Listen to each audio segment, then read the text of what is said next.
This is the story of the cat who walked by himself, and it happened just so.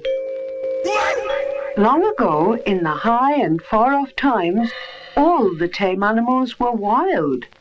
The dog was wild, the horse was wild, the sheep was wild, the pig was wild as wild could be. But the wildest of all the wild animals was the cat. He walked by himself in the wet wild woods, and all places were alike to him. Of course the man was wild too, until he met the woman who tamed him. She picked out a nice dry cave and lit a cozy fire. She hung a wild horse skin across the cave mouth, and then she said, "Now we will keep house together, so wipe your feet, dear, when you come in." That night they ate wild roast sheep with wild rice. The man decided that he liked being tame, and he went happily to sleep by the warm fire. But the woman stayed awake. She looked at the bone of the shoulder of mutton. She looked at the wonderful marks on it, and she made a magic. She made the first singing magic in the world.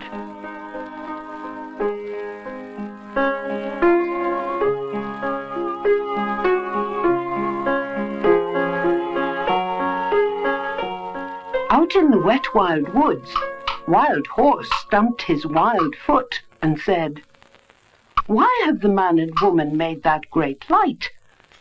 But Wild Dog lifted up his wild nose and said, I must go and see for myself. Cat, come with me, please." "No," said the cat. "I am the cat who walks by himself, and all places are alike to me. I will not come." "Then we can never be friends again," said Wild Dog, and set off for the cave. Then the cat thought, "It's true that I am the cat that walks by himself. However, I think I will go and look at this new light."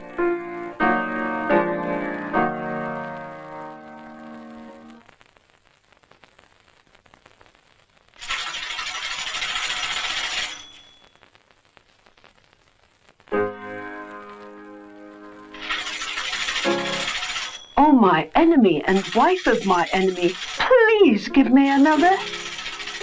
Then the woman said, "If you help my man hunt through the day, and if you guard this cave by night, then I will give you as many bones as you can eat."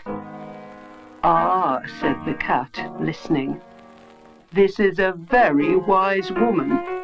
"Oh, my friend and wife of my friend," said Wild Dog, "I will do as you ask, if you promise to feed me those wonderful bones." "Good," said the woman. "From now on you will be known as First Friend." "Huh," said the cat, "that is a very foolish dog." And he went back through the wet wild woods, waving his wild tail and walking by his wild lone. The next night the woman plaited a halter, and as she worked, she made a magic. She made the second singing magic in the world.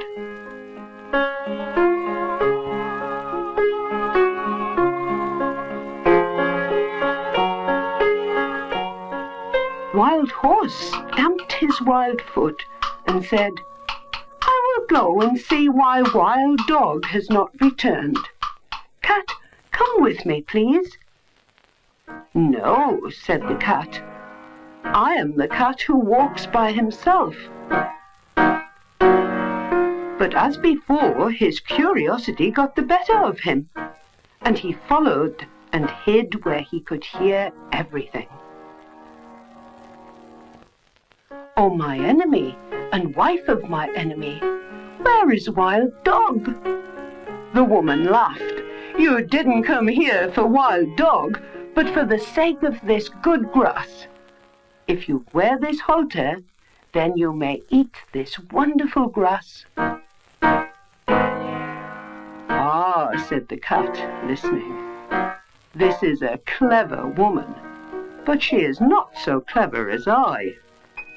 "Oh, my mistress and wife of my master," said Wild Horse, "I will be your servant for the sake of this wonderful grass." "Good," said the woman. "From now on you will be known as first servant." "Huh," said the cat, "that is a very foolish horse."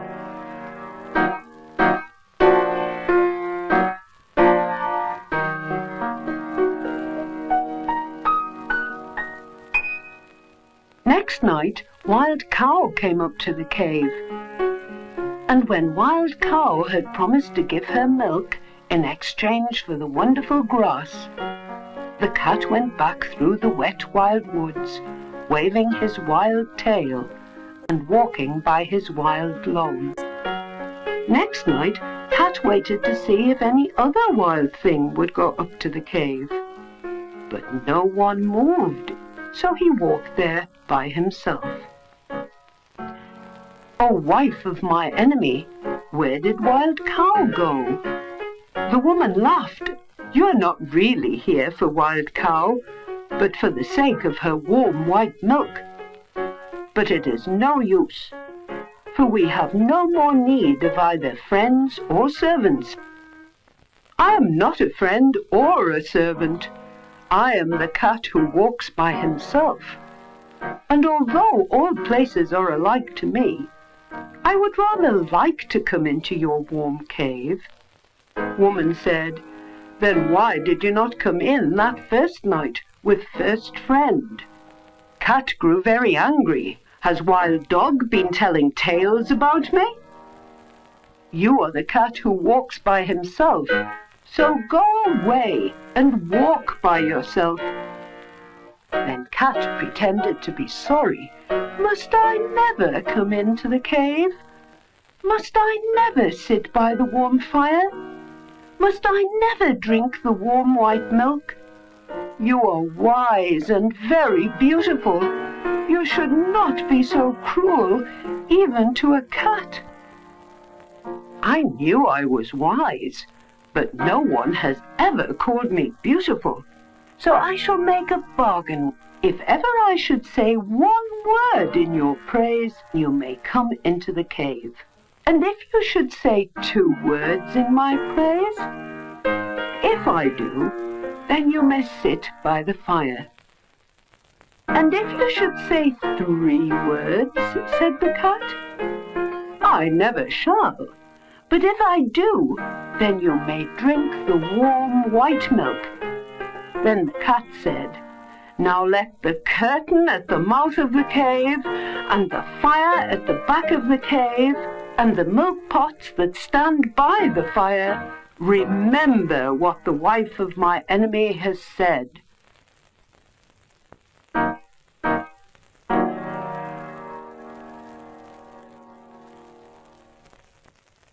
Only the bat, the little upside-down bat, knew where Cat hid. And every evening Bat would fly to the cat with news of what was happening. "There is a baby in the cave," said the bat. "He is new and pink and small, and the woman is very fond of him."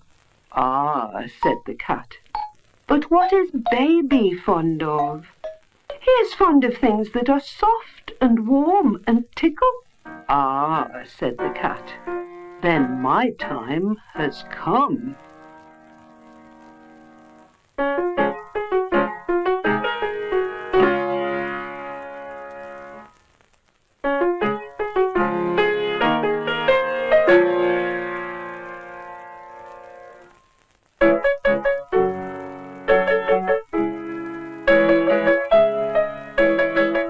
Then the bat said, "Oh, my hostess and wife of my host, a wild thing is most beautifully playing with your baby.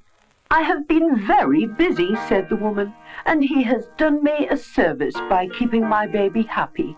So a blessing on that wild thing, whoever he may be. It is I, said the cat. You have spoken one word in my praise. So now I may sit within the cave, but still I am the cat who walks by himself, and all places are alike to me.